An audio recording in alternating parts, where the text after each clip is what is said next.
Уважаеми зрители, добре дошли в това ново видео. Сега е време да поговорим за окончателното или последното почистване.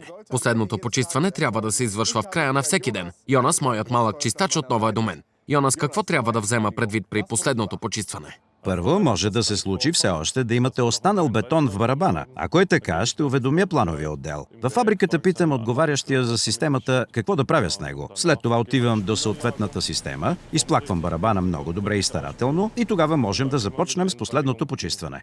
Да кажем, че в него е бил останал само малко бетон, а сега барабанът е празен. Какво следва? Първото нещо, което правим, е да сложим предпазната екипировка, която имаме там. Очилата и ръкавиците. Добре. Слагам очилата. След това хващаме добре познатия ни почистващ препарат в ръка и устойчивата на киселини четка за измиване, която използваме за нанасяне на почистващия препарат. Разпенва се добре, след което може да се изплакне с чиста вода. И тогава сме готови. Един ли е почистващият препарат или има различни продукти? Има различни продукти за кабината, за барабана, за задната част. И те също предпазват от масло и грес. Със старото Мондео винаги лъскам на ръка, за да лъщи. И тук ли трябва?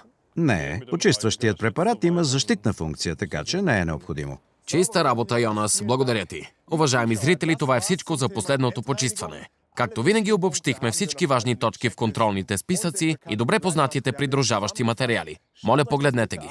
А сега най-важното от това видео. Смесителят трябва да се почиства основно в края на всеки работен ден. Моля, обърнете внимание на следното.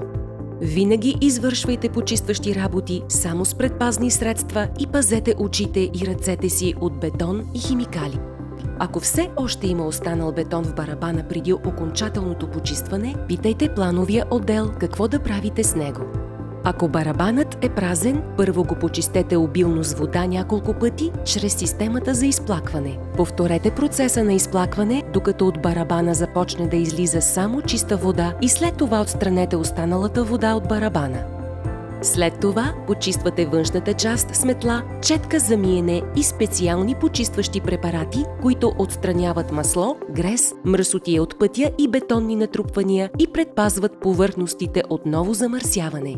Накрая смесителят се изплаква обилно с чиста вода и сте приключили с почистването. И така, даваме нататък.